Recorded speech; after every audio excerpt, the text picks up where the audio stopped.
8 feet tall. Chest circumference 70 inches. Total weight around 650 pounds. Well, I would say it's more like, 630 pounds. So Lionel pretty much carries the movie. So I wanted to make him eccentric, but I couldn't make him too unlikable. And a big part of that was casting Hugh Jackman, who is the most likable man in the universe. And when he comes in, he's still kind of,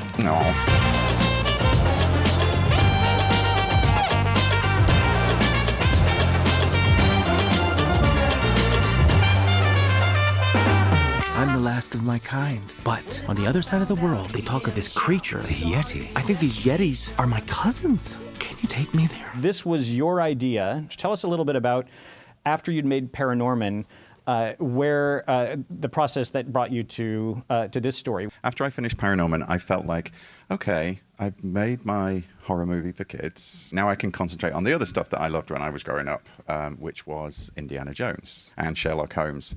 So the idea was, what would you get if you crossed Indiana Jones with Sherlock Holmes and threw in monsters? To find the place you belong, you'll need to keep a low profile. A monster! We don't just shoot it, we rehearse it. Chris needs to be able to give notes, so we do blocks and rehearsals, which gives Chris an opportunity to see what the animator is going to do. It gives the animator an opportunity to work out challenges or difficult things in their shot and know where they're going to go when they shoot it on ones. They are enclosed within this unit, this space, on their own for hours, for days, possibly weeks, working on a single shot. And I think when you're working on something that intensely for such a long period, it's very easy to think that that is in and of itself the product. I've always said to animators, don't think of your shot as having a beginning, middle, and end. You know, it needs to be part of a bigger story. You're not making a short movie, you're making a shot of a big movie. I go by Susan. Susan. Yeah, Susan. That is a girl's name. Yes, that's correct. It suits you. Link has probably the most sophisticated sort of internal mechanisms that we put into a puppet yet. With John's team building these puppets, Link can breathe now. His diaphragm can go in and out by turning a knob on his back here. His belly can bounce up and down by turning this knob when he walks. He's got stretches, squash and stretch, so we can start to incorporate some animation fundamentals to make them feel more alive in our world. You really mean that? You're going to take me? Of course. I give you my word. Okay, what is it? We 3D print these faces out of colored resin, and we printed over 106,000 faces for Missing Link. Susan here had close to 40,000 faces alone. We have magnets that are put into the back of each face, and then the faces snap on in place. We created a unique series of faces for each and every shot. Early conversations with Chris, we were talking about the complexity of these characters and the humanity that we wanted to inject in these characters.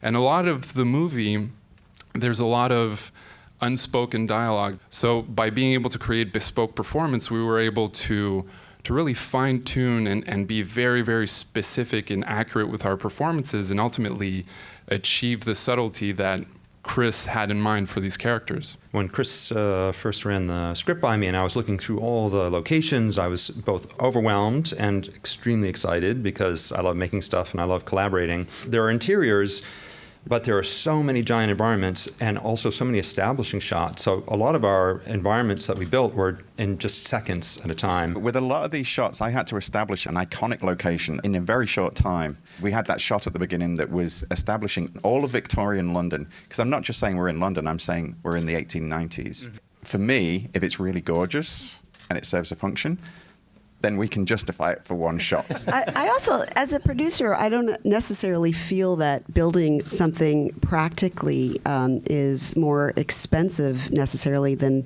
building something in the computer by CG. We have all of these incredible artists and artisans and technicians there at the studio, and that's what they do best. It's stop motion animation. Obviously, it's got a sensibility or characteristics that they're hard to describe, but they're almost like little nuanced human imperfections. And with us in the computers, the computer's always going to want to make something perfect for you. What is really, really beneficial to us as a visual effects team is that we give it a go out on the stages first, and then they give us a target for that effects work. And then I can take it to our artist and be like, make it like that. And so then we can start to drive all those little imperfections into the effects simulations. Wait, I don't get it. When I'm writing, I've always got the movie kind of like a little movie playing in my head, and that's what you aim for. That's the ambition. But what you ultimately want is to make it better than the movie in your head. That's a big part for the actors, and obviously in animation why we always record them first, because they might do something like Hugh Jackman as an example. He started doing these vocal warm-ups in the booth where he was singing. And it's Hugh Jackman singing in a booth. Of course I'm going to put that in the movie. And it also gives this really great raw material for the animators to work with.